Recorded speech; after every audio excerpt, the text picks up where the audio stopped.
El presidente Duque encontró 6 grupos armados organizados con alrededor de 13.000 hombres en armas y redes de apoyo.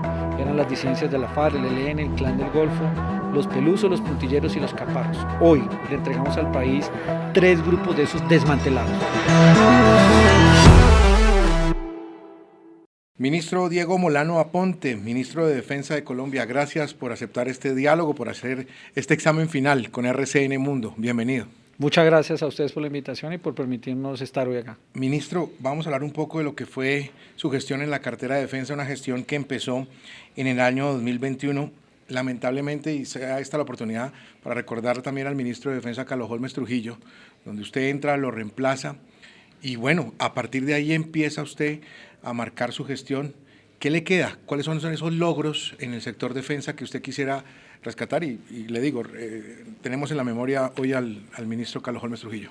Primero, rendir un tributo al ministro Carlos Holmes, un hombre y un colombiano comprometido como el que más con la seguridad y con la democracia de este país. A él le rendimos tributo hoy, todos los hombres de nuestra fuerza pública, y en mi caso particular como ministro que tuve el honor de sucederlo después de que lo perdimos por el COVID.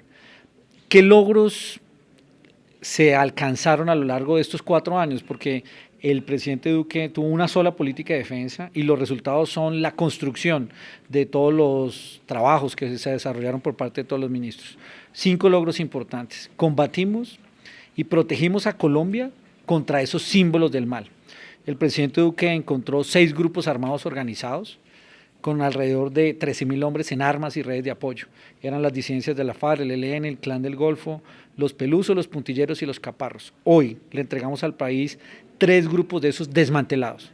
Puntilleros, Caparros y Pelusos desmantelados. Y los otros 3 grupos debilitados perdieron 1.500 hombres, es que se redujo sus hombres de apoyo y en armas, y la mayoría de ellos, sus cabecillas, se fueron a buscar protección en el régimen de Venezuela porque sabían que aquí los combatimos con contundencia. 180 cabecillas de esos grupos fueron capturados, entre ellos los más destacados, la captura y extradición de Otoniel, en el caso de las disidencias de la FARC, la captura y neutralización de Jonier, la captura y neutralización de alias Mayimbu y de, por supuesto, neutralización de alias Matampa. Y en el caso del ELN, los últimos 2 de la Dirección Nacional que quedaban en Colombia, el caso de alias Pirri y el caso de alias Uriel, y también de alias Fabián, fueron 3, fueron neutralizados en operaciones militares. Los demás están en Cuba o en Venezuela, porque saben que aquí nuestra fuerza pública los combate con contundencia. Y por supuesto, y finalmente, la captura y extradición de Otoniel, yo diría que el criminal más buscado en Colombia durante 11 años, y en una operación militar y policial contundente como CIRES fue capturado y extraditado, e inicia así la parte final de esa estructura del Clan del Golfo con los reductos que aún quedan en Colombia. De esos líderes, de esas cabecillas, pues, de esas disidencias, especialmente los que se fueron a refugiar a territorio venezolano, ¿cómo se llegó a dar o qué información manejaron ustedes de cómo llegaron a parar allá? Usted nos decía, amparados por el régimen de Nicolás Maduro, pero ¿cómo llegan y cómo terminan muertos? Lo principal es que Venezuela es un régimen hoy con Maduro, el cual protege a grupos terroristas y facilita la actividad de narcotráfico. Ellos, ante las operaciones contundentes de nuestra fuerza pública, buscaron refugio y buscaron allí tener la protección del régimen. Por supuesto, en sus disputas de narcotráfico es donde suceden los hechos donde quedan fuera de circulación por las vendetas internas. En el caso colombiano, nuestra fuerza pública mantuvo siempre una campaña ofensiva para desmantelar esas organizaciones y para capturar a esos cabecillas símbolos del mal, que son los que generan desplazamiento forzado, asesinato de líderes sociales, mantienen el negocio del narcotráfico y por supuesto continúan con actividades deleznables como es el reclutamiento forzado de menores de edad. Aquí buscamos proteger la vida y proteger la tranquilidad de los colombianos con esas operaciones militares. ¿Qué saben del caso de Iván Márquez? En el caso de la información de Iván Márquez, este es un hombre que traicionó a Colombia y que después de que defraudó el acuerdo de La Habana y la confianza de los colombianos, se fue a desarrollar acciones terroristas en narcotraficantes en Venezuela. La información pública que se conoce es que en una vendetta interna tuvo una afectación y en la cual está herido y hoy está siendo protegido por el régimen. En el caso de Iván Mordisco también se ha intensificado en las últimas semanas el cerco para tratar de tener un operativo certero en su contra. Acuérdese que las disidencias de la FARC quedaron en 2 reductos. Una, que nunca entraron al acuerdo, comandadas por Iván Mordisco y luego por Gentil Duarte, y luego la segunda Marquetalia. A esas dos estructuras las hemos venido golpeando, y en el caso de estas disidencias de la FARC, de las que nunca entraron al acuerdo, Iván Mordisco era el principal cabecilla. Se realizó una operación reciente donde 10 miembros de su estructura, de ese Frente Primero, fueron neutralizados, y por supuesto con una afectación a ese grupo que cometía actos terroristas, secuestros, extorsiones en la zona de Caquetá, Guaviare y Putumayo, y buscaba expandir su actividad de narcotráfico hacia Nariño. Ministro, hablemos de las incautaciones, lo que queda en estos 4 años de gobierno en el tema de incautaciones. Ese es el segundo gran logro del compromiso para proteger a los colombianos.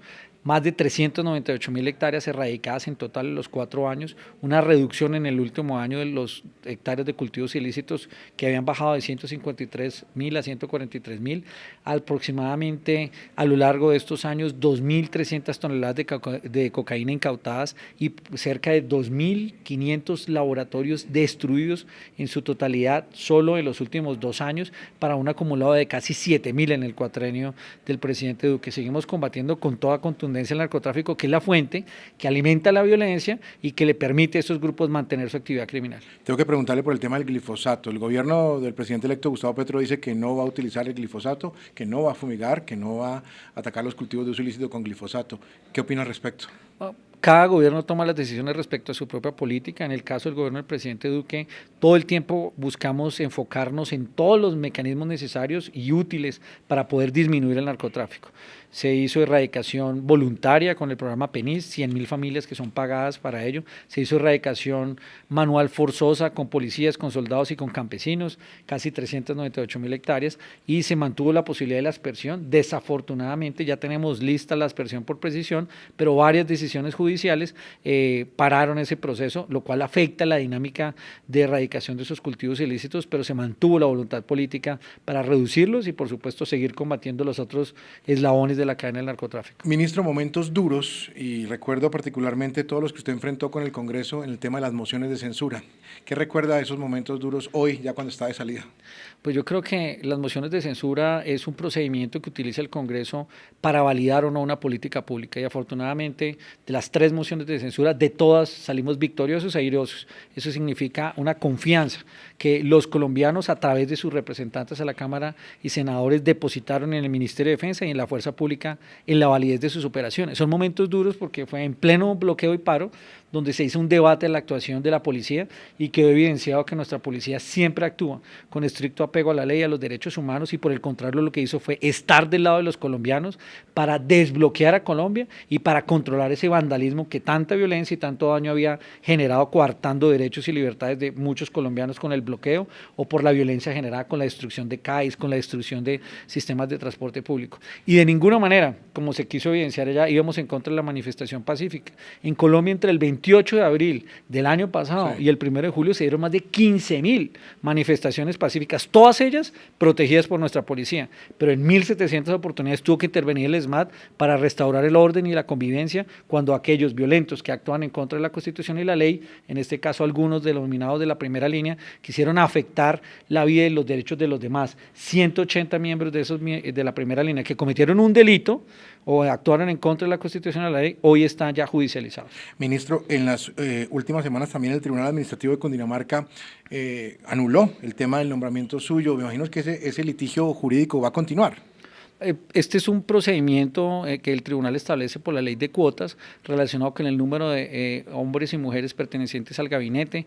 Hubo algunas demandas al respecto, nosotros presentamos una segunda instancia, esa cuota se viene cumpliendo, de hecho es una interpretación diferente la que tuvo el tribunal a la que tiene el Consejo de Estado, y hemos apelado en una segunda instancia, pero ese mandato de la ley de cuotas y equidad de género se viene cumpliendo por parte del presidente Duque en su gabinete. Ministro, ¿se va a dedicar a la política después del 7 de agosto? ¿Lo veremos como candidato a la alcaldía de Bogotá? No, vamos a seguir trabajando más bien por la seguridad de los colombianos, así como lo hicimos en el ministerio, y seguiremos trabajando por el servicio público. Por supuesto, es importante hacer un reposo, tener un espacio con la familia, dedicarse a recuperar tiempo y hacer familipuntos. Yo no le creo mucho. Yo creo que usted va a ser candidato a la alcaldía de Bogotá. No sé cuándo, pero lo vamos a tener en estos micrófonos seguramente hablando del tema. Yo el principal candidato que quiero hacer es buen papá para Sofía y Juan Felipe. Muchas gracias, ministro. Muy amable por este tiempo con el examen final de RCN Mundo. Mucha suerte a partir del 7 de agosto. Muchas gracias.